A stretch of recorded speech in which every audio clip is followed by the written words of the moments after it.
Assalamualaikum warahmatullahi wabarakatuh. Perkenalkan, nama saya Beda Tasya Mulyasi.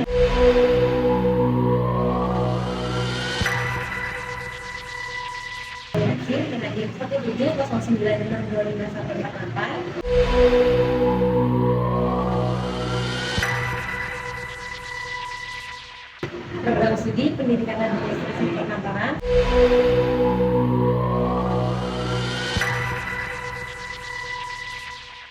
Fakultas Ekonomi dan Bisnis Universitas Negeri Jakarta.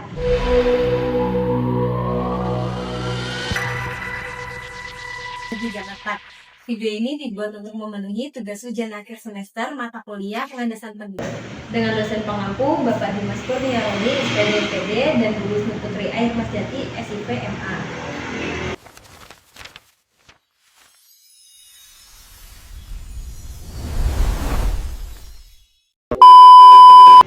Assalamualaikum warahmatullahi wabarakatuh. Selamat pagi anak-anak. Pagi juga, Bu. Apa kabar hari ini? Alhamdulillah saya baik. Gimana kabar Ibu? Alhamdulillah keadaan Ibu baik sama seperti kalian. Maka baiknya sebelum kita memulai pembelajaran pada hari ini, kita berdoa dulu. Berdoa dimulai.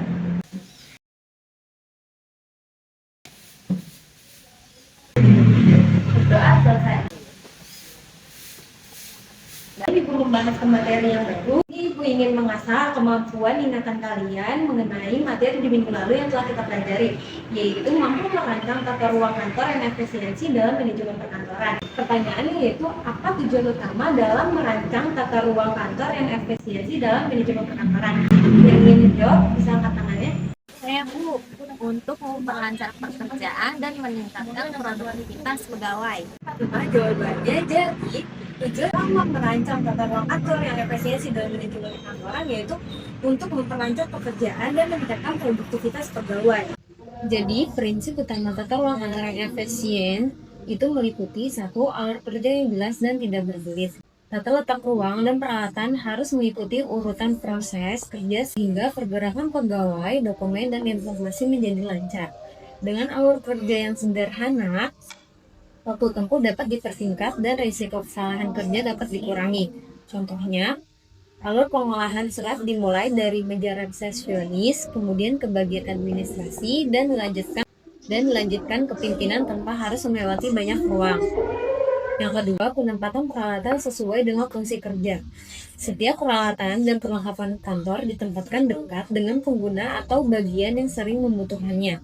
Hal ini bertujuan untuk menghemat tenaga, meningkatkan kecepatan kerja, serta mengurangi aktivitas yang tidak perlu.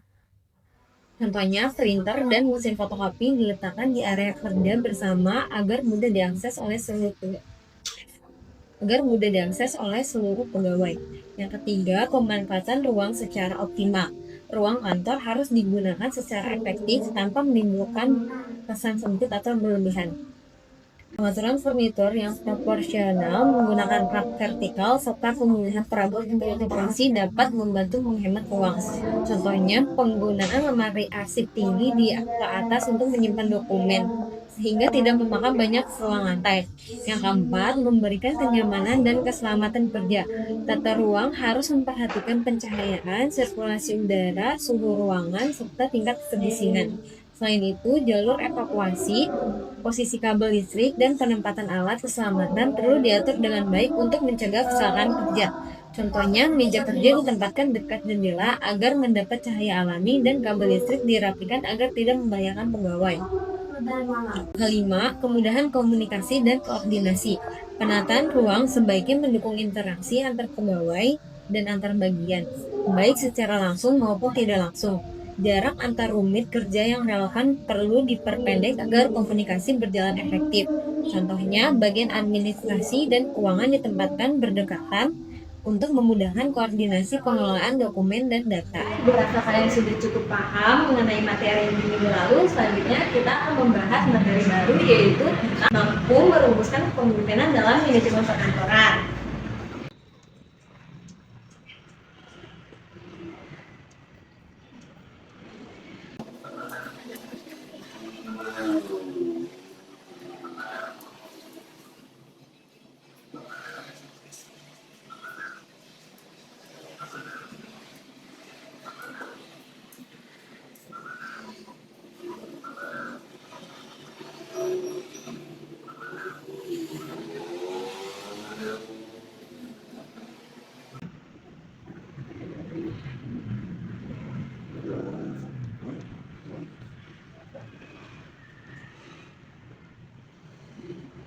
selanjutnya kita akan membahas materi baru, yaitu tentang mampu merumuskan kepemimpinan dalam manajemen perkantoran. Nah, sebelum kita masuk lebih lanjut dan sebelum kita jelasin lebih lanjut lagi, di sini siapa yang tahu apa sih itu arti kepemimpinan? Ya Bu, jadi kepemimpinan adalah kemampuan untuk mempengaruhi dan mengarahkan orang lain untuk mencapai tujuan bersama. Bagus sekali jawabannya. Di sini Ibu ingin menambahkan, jadi kepemimpinan dalam manajemen perkantoran itu adalah kemampuan seseorang atau kemampuan pemimpin dalam mengarahkan, mengkoordinasi pegawai untuk bekerja sama dalam mencapai tujuan organisasi. Nah, Seperti yang tadi sudah Ibu jelaskan, bahwasanya kepemimpinan dalam manajemen perkantoran pada dasarnya adalah kemampuan seseorang pemimpin untuk mengarahkan, mengajak, dan memengaruhi pegawai kantor agar mau bekerja sama dalam menjalankan tugas-tugas perkantoran dengan baik.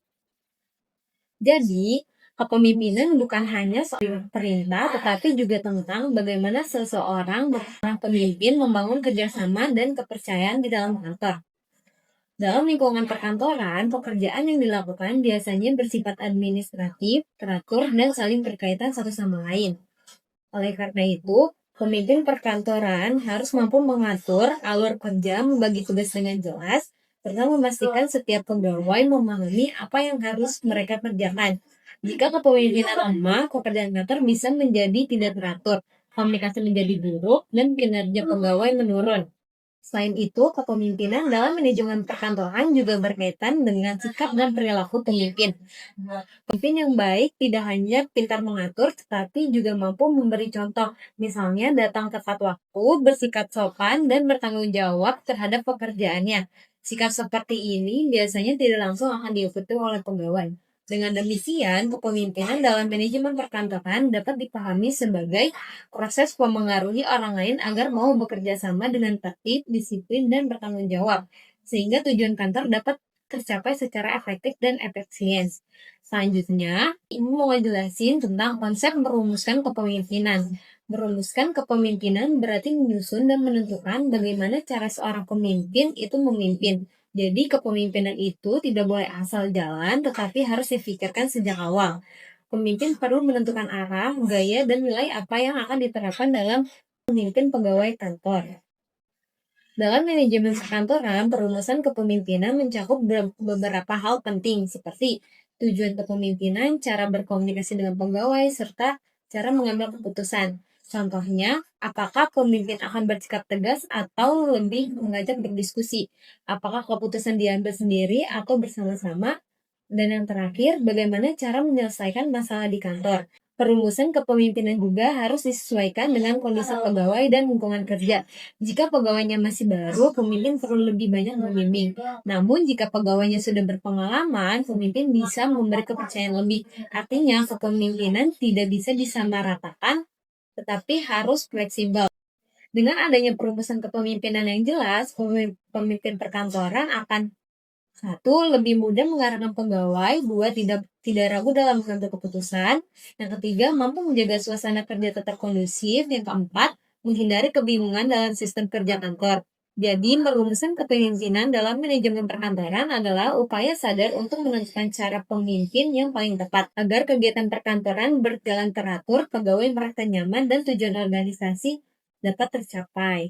Selain itu, pimpinan dalam manajemen perkantoran juga memiliki tujuan utama, yaitu meliputi yang pertama, menciptakan kerjasama yang harmonis dalam lingkungan kantor. Yang kedua, meningkatkan kinerja dan produktivitas karyawan. Yang ketiga, kelancaran kegiatan administrasi. Empat, mewujudkan tujuan organisasi secara optimal.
Jadi, tujuan kepemimpinan dalam manajemen perkantoran itu meliputi 4. Yang pertama, yaitu menciptakan kerjasama yang harmonis di lingkungan kantor. Kerjasama yang harmonis di lingkungan kantor. Contohnya yaitu pimpinan mengadakan briefing pagi dan mendorong tim gunanya untuk melancarkan kegiatan yang dilaksanakan pada hari itu. Dan yang kedua itu meningkatkan produktivitas dan kinerja pegawai. Contohnya pimpinan mengasih reward atau apresiasi kepada pegawai agar kinerjanya lebih semangat lagi. Ketiga, yaitu menjamin kelancaran kegiatan administrasi. Contohnya, pimpinan membagikan tugas seperti pengasipan dan penggunaan sistem administrasi. Dan yang terakhir, yaitu mewujudkan tujuan organisasi secara optimal.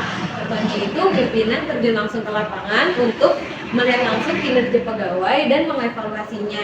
Nah, kepemimpinan dalam manajemen perkantoran juga memiliki peran dan fungsi. Yang pertama yaitu perencana, yang kedua sebagai pengkoordinasi, yang ketiga sebagai pengawas, empat sebagai pengarah, dan yang kelima sebagai pengambil keputusan.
Peran dan fungsi kepemimpinan dalam manajemen perkantoran yang pertama itu ada perencana. Perencana ini contohnya adalah pimpinan menyusun kinerja kerja dan target yang ingin dicapai. Dan yang kedua yaitu pengorganisasi, yaitu pembagian tugas dan wewenang pegawai. Yang ketiga ini pengawas. Pengawas itu memberikan instruksi dan motivasi kerja. Keempat yaitu pengarah. Pengarah di sini contohnya yaitu mengendalikan dan mengevaluasi kinerja kerja. Kelima yaitu pengambilan keputusan, contohnya menentukan kinerja kerja kantor dalam suatu keputusan. Setelah kita membahas mengenai tujuan, peran dan fungsi kepemimpinan dalam manajemen perkantoran, selanjutnya kepemimpinan dalam manajemen perkantoran juga memiliki gaya. Gaya yang umum diterapkan di sini ada 4, yaitu otoriter, yang kedua demokratis, yang ketiga ada laissez-faire, yang keempat ada situasional.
Gaya kepemimpinan otoriter itu pemimpin memegang kendali penuh atas semua pengambilan keputusan.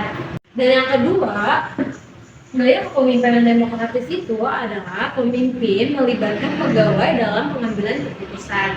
Ketiga, yaitu laissez-faire, yaitu pemimpin memberikan kebebasan kepada pegawai dalam mengambil keputusan. Gaya kepemimpinan situasional, yaitu pemimpin menyesuaikan pengambilan keputusan kepada pegawai menyesuaikan dengan kondisi. Mengetahui gaya kepemimpinan dalam manajemen perkantoran, selanjutnya gaya apa sih yang paling tepat dan paling cocok diterapkan dalam manajemen perkantoran ini, yaitu gaya kepemimpinan situasional. Karena kepemimpinan di mana pemimpin menyesuaikan pengambilan keputusan sesuai dengan keadaan lingkungan kantor yang fleksibel dan akan merumuskan selanjutnya langkah-langkah merumuskan kepemimpinan yang efektif. Merumuskan kepemimpinan yang efektif dalam manajemen perkantoran dapat dilakukan beberapa langkah berikut. Yang pertama itu menentukan tujuan dan prioritas kerja kantor, yaitu pemimpin menetapkan tujuan yang jelas dan menentukan pekerjaan mana yang harus didahulukan agar kegiatan kantor berjalan terarah. Yang kedua, mengenali karakter, kemampuan, dan kebutuhan pegawai. Pemimpin perlu memahami kemampuan, sikap, dan kebutuhan setiap pegawai agar dapat menempatkan mereka pada tugas yang sesuai. Yang ketiga, menentukan gaya kepemimpinan yang sesuai.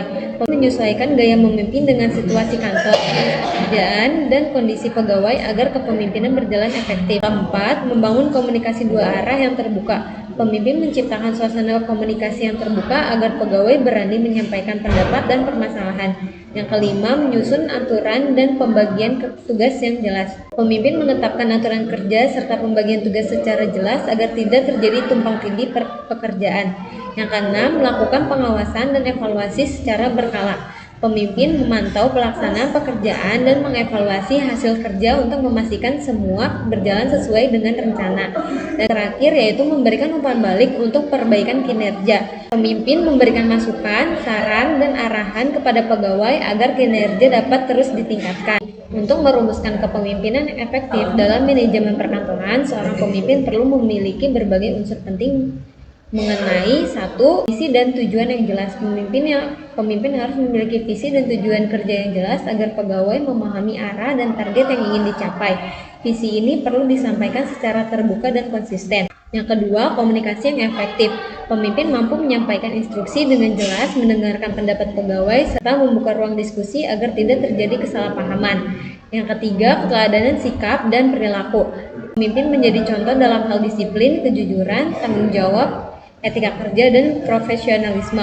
Yang keempat, kemampuan memotivasi. Pemimpin mampu membangkitkan semangat kerja pegawai melalui dukungan, penghargaan, dan pengakuan hasil kerja. Yang kelima, pengambilan keputusan. Pemimpin mampu mengambil keputusan secara tepat, cepat, dan bertanggung jawab berdasarkan pertimbangan yang matang. Yang keenam, tanggung jawab. Pemimpin berani bertanggung jawab atas keputusan dan hasil kerja, baik keberhasilan maupun kegagalan. 7. Keadilan. Pemimpin bersikap adil dalam pembagian tugas, penilaian kinerja, dan pemberian sanksi maupun penghargaan. Yang kedelapan, kemampuan mengelola konflik. Pemimpin mampu menyelesaikan konflik antar pegawai secara bijak agar tidak mengganggu suasana kerja. Yang kesembilan, kemampuan beradaptasi. Pemimpin mampu menyesuaikan diri dengan perubahan, baik perubahan teknologi, sistem kerja, maupun lingkungan organisasi. Yang ke-10, kemampuan mengorganisasi. Pemimpin mampu mengatur sumber daya manusia, waktu, dan fasilitas kantor secara efektif dan efisiensi. Yang ke-11, empati dan kepedulian. Pemimpin memiliki kepedulian terhadap kondisi pegawai dan mampu memahami permasalahan yang dihadapi bawahannya. Yang ke-12, kemampuan membina dan mengembangkan pegawai. Pemimpin mendukung peningkatan kemampuan pegawai melalui pelatihan, bimbingan, dan evaluasi berkelanjutan. Selanjutnya di sini Bu mau ngejelasin mengenai unsur-unsur kepemimpinan yang efektif. Untuk merumuskan kepemimpinan yang efektif dalam manajemen perkantoran, seorang pemimpin perlu memiliki berbagai unsur penting mengenai satu, visi dan tujuan yang jelas. Pemimpin yang memiliki visi dan tujuan kerja yang jelas agar pegawai memahami arah dan target yang ingin dicapai.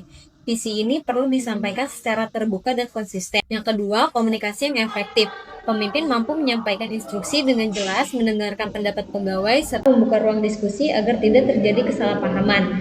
Yang ketiga, keteladanan sikap dan perilaku.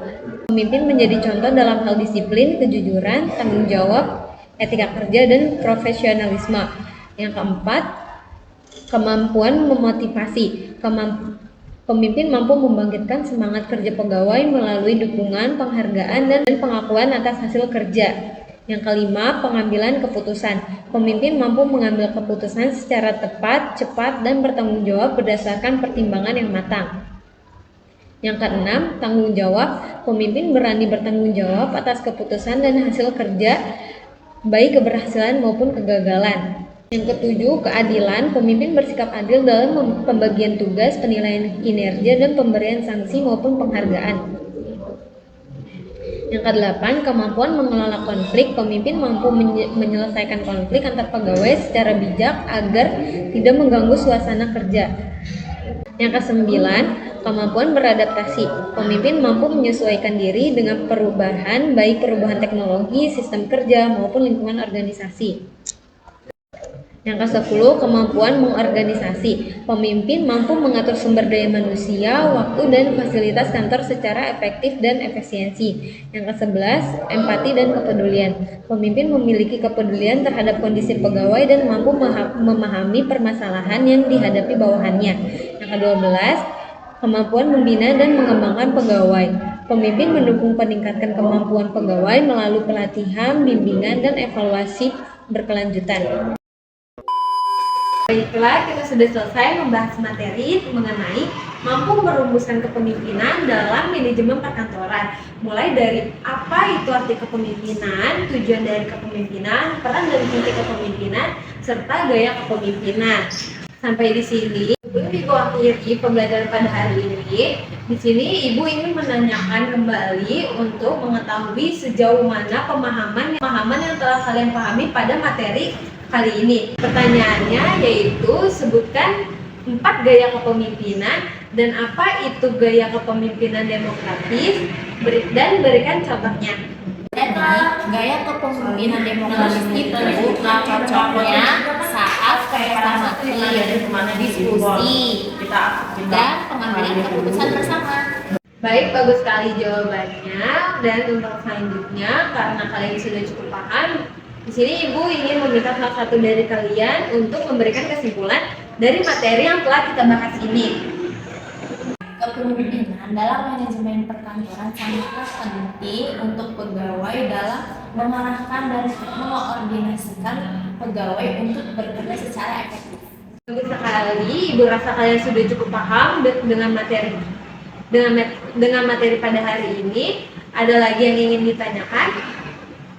Saya mau nanya, kepemimpinan manajemen perkantoran itu bedanya apa sama kepemimpinan biasa? Pertanyaannya, jadi perbedaan dari kepemimpinan dalam manajemen perkantoran dengan kepemimpinan biasanya, di sini kepemimpinan dalam manajemen perkantoran itu dia lebih fokus pada pengelolaan kegiatan kantor, misalnya administrasi, pengaturan keuangan, alur kerja, dan penggunaan fasilitas agar terjalan secara efisiensi, fleksibel, dan adaptif. Sedangkan kepemimpinan biasa ini dia lebih bersifat umum dan bisa diterapkan di mana saja, misalnya di sekolah, di masyarakat, ataupun di organisasi. Kalau sudah terjawab pertanyaannya, baiklah, dari jawaban serta respon kalian mengenai materi pada hari ini, Ibu rasa kalian sudah cukup paham. Karena keterbatasan waktu, kita cukupkan pertemuan pada hari ini dan kita cukupkan pertemuan pada hari ini. Wassalamualaikum warahmatullahi wabarakatuh. Waalaikumsalam warahmatullahi wabarakatuh.